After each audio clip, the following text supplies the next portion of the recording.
Wow, I didn't know 10 frames date back to the late 1960s. I'm looking at this student book for mathematics back in the, I think it has a publishing date of 1968, and it has a very basic tens frame. I wish I had these in the 1970s when I was at school. In this episode, I'm going to show you how to use a tens frame to teach and learn number facts involving numbers that are close to 10. And it's called the Make 10 strategy.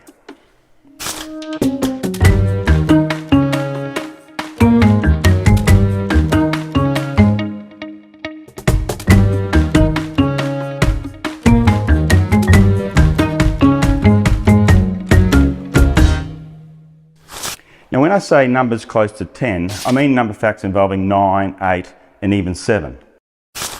Now you're going to need two tens frames. When they're attached like this, we just call it a double tens frame. And you will need some counters. Now if you're at home with your child, and you don't have counters, you could use pasta, you could use beans, you could use coins, but for both teachers and parents, it's good to have one kind of counter to represent each number. We won't go into that today, that'll be another episode. Now suppose you want to add 9 and 5. Have your students or your child place 9 counters in the first tens frame. And when they've done that, they should be able to see 9, because 9 is 5 and 4 more. But 9 is also 1 less than 10. And that's the beauty of a tens frame. It gives you more information about the number 9 in this particular case. So show the number 9. Then show the other add-in, or the number you want to add. In this case it's 5, so there's many ways to show 5 in this tens frame. I could work my way up from the bottom, but generally students start learning in the first year of school to fill a 5 frame, because a 5 frame is a prerequisite to the tens frame. So this is how I'd be encouraging them to do it. They're not wrong by doing it any other way, but this is a nice way. It's something you can use. You're leveraging what they already know. Now I want them to act this out as they verbalize it, or you could say verbalize it as they act it out, either way. You want them to see 9 and 5, 9 plus 5, what is the total?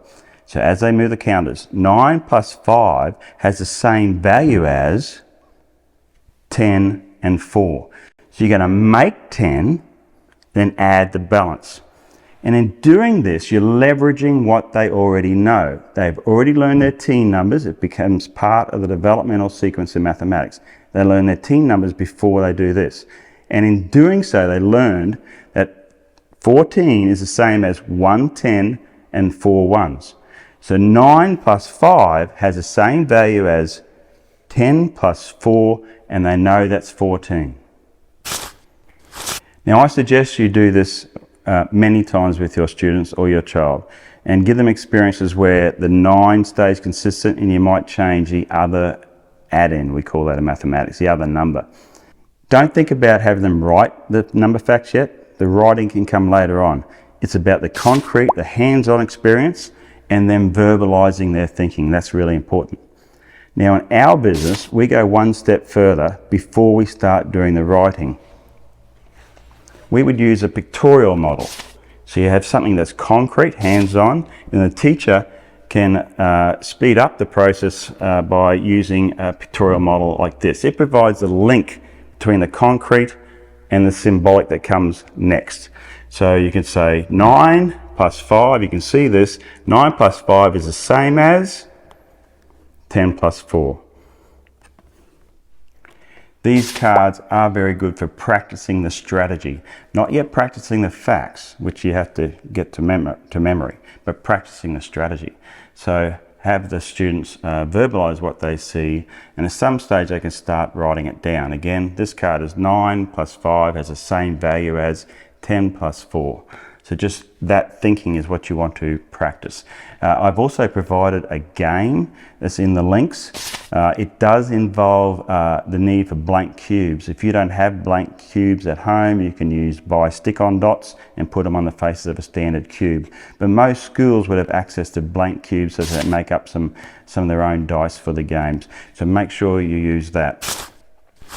So to recap, this is what I want you to do. I want you to use a double tens frame like this with some counters and have the child verbalize their action of combining these to make a 10. And do that many times involving number facts that have 9, 8, and sometimes even 7.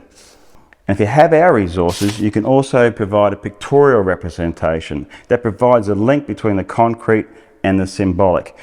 This is very important, and I would suggest that if you're in a school situation, you access resources like this to help you. Then you need to practice the strategy. Don't yet focus on writing the facts out, just practice the strategy. So use the game I've given you.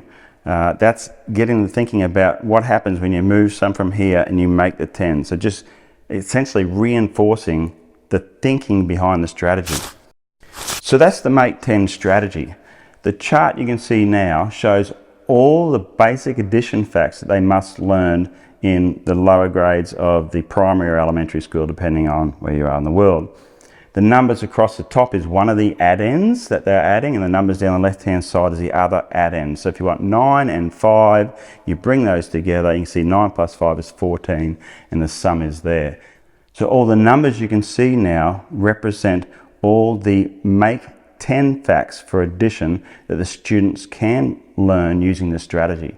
Now, the Make 10 strategy is generally taught after 2 other strategies for addition, and that's the count on strategy and the double strategy.